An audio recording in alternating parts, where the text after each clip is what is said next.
All right, folks, in this video, we're gonna go over several knots that you absolutely need to know and a couple more that you didn't know you need to know, including this thing that I've got going on right here, which is super useful, but you don't see it very often. I'm gonna show you how to tie it. So there are two knots that I use almost daily, and that's the bowline and the trucker's hitch. Let's start with the bowline. To tie the bowline, we're gonna take our line, put the working end in my left hand, throw it over our log here. So we're going to take this, make a loop over, go down, around, and back through. And your final knot should look something like this. And the reason I like the bowline is, first, it's quick and easy to tie, but the big reason is you can put a lot of pressure on this thing and it's very easy to get undone. So if you have limited cordage and you want to be able to reuse it, it's a great knot to use. So for the trucker's hitch, I'm going to start off with a bowline or any other knot you want. We'll just tie it like that. And I want to pull these two pieces here together. And so to do that, I'm going to create kind of a cam system. And so I'm going to take my line here, I'm going to make a loop over, and then I'm going to take this end, come back through, and make a loop. Now I'm going to take this, go around whatever I want to pull, go through here, and you can put a lot of pressure on it. To secure it, we're going to go right through here, just like that. If you want to make double sure that it's not going to come loose, we can take this, go around, and right through there. The important part about the trucker's hitch is that we use the line that is not secured to make our loop. We're going to go over, we're going to bring this in back through here so that this line doubles over itself right here. So if you tie it the other way, by using this part of the line to make the loop, when you put your line through there and start applying pressure, it'll just cinch down on itself and you won't be able to get it loose. I like this knot because you can put a lot of pressure on it.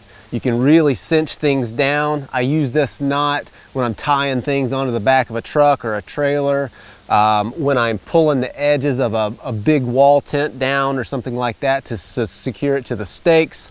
Very useful knot.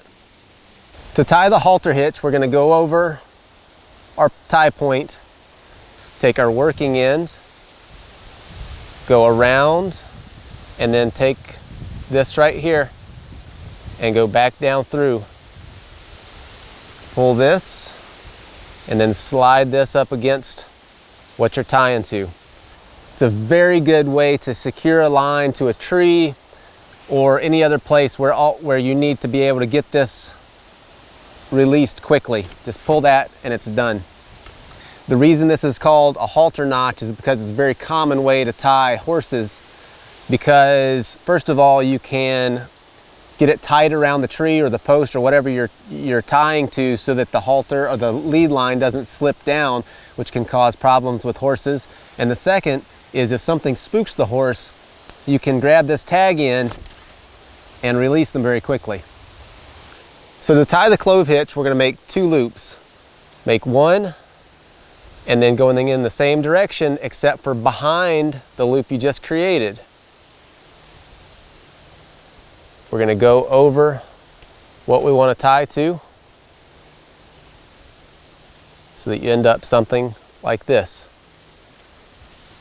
To tie a clove hitch with a quick release, we'll go over our peg. We'll go around so that this is crossing over our main line. And then we're going to take our working end and come right up through here, leaving a quick release tag so that to get it loose, all we have to do, pull that and you're done. The clove hitch is a great way to attach a line to a tree, or I like to use it when I'm tying a boat up to a dock. And if you add a quick release to it, it just makes it that much more useful. So to tie the timber hitch, we're gonna go around. We're gonna tie an overhand knot. And instead of going around this line multiple times, we're just gonna take this working end, go back around this about 3-4 times, bring this around, and then secure it like that. This is a great way to secure a line to a tree or to a log that you want to pull out. That's why it's called the timber hitch. You can drag logs out of the woods. I use this all the time when I'm cutting firewood. And to get it loose, all you got to do is pull this and it comes right loose. So for the tight line hitch, we're going to secure our line to one side. I'll just use the halter hitch for this just to be quick. I'm going to go around here. I'm going to bring this over once. And we'll go around another time. And then we'll come to this side, make a loop, go over once, and again. And we'll take this, come right in here. Now this one, we can slide up and down. And when we slide it down, it binds on itself and it holds. I don't use the taut line hitch very often, but I threw it in here just because it is a neat knot to know. But in most of the applications where you would use one, I tend to use a trucker's hitch instead. So to tie the uni knot, we're going to go around, got our working end in our left hand. I'm going to go back onto itself like this.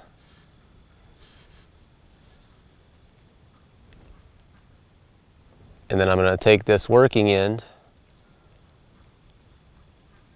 We're going to go back through here. 1, 2, 3, and 4. Now we'll take this and slide it to us to tighten it up. The uni knot is one of those knots that I don't use very often because once you cinch it down, it's there. It's not gonna come loose. But in certain situations like the bindings on shelters, fishing knots, things like that, you just don't want to come loose. The uni knot is a great one to know. So just for fun, I'm going to show you how to tie a prusik knot. This is one of those knots that I don't use very often, but it's nice to have in specific situations. So this requires 2 different sizes of lines. Here I've got a 1/4 inch line, and then I've got a piece of 550 paracord. 1, 2, 3.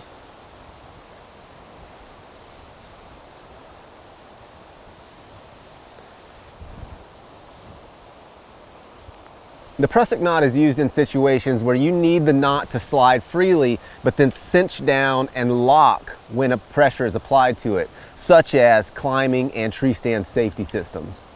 So the sheep shank is one of those knots that I don't use very often, but when I need it, it comes in very, very handy. It's used to shorten a very long rope into a much more manageable short rope. I use it quite often when I'm pulling logs for cutting firewood.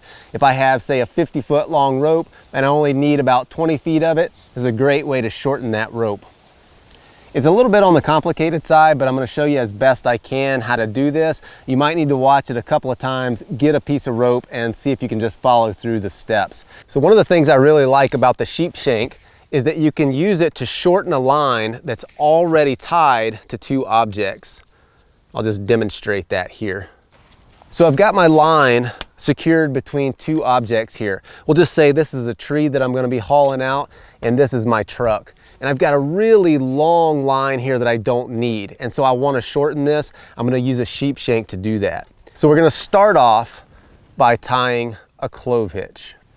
I'm going to go over once, make a loop in the same direction but behind. So we've got a clove hitch here, just a standard clove hitch. Now I'm going to go to my other end and I'm going to pull out the line and leave only the line that I need. And I'm going to form a little loop right here. I'm going to put that up through that clove hitch that I just formed, and we're going to tighten that clove hitch down around that. And now we've got all this excess slack. So I'm going to come back to this end. Now I'm going to leave myself just a little bit of slack in here so that I can tie my other side. I'm going to make a twist in it. And then I'm going to take this end of this loop, go right through that twist, and we'll do that again.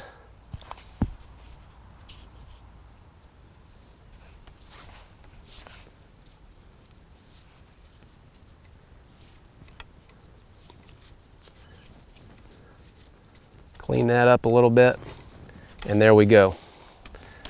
That is a sheep shank in action. Now, if you got a bunch of this stuff that you don't want dangling around, you can just do something like this. Just kind of get it out of the way.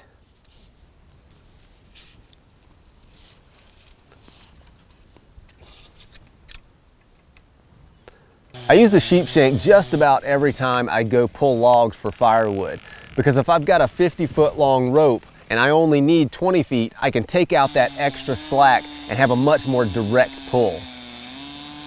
All right guys, I hope you enjoyed that video. If you've got a favorite knot that I didn't mention here, please leave it in the comments. I'd love to know about it, and then also how you use it. We'll see y'all next time.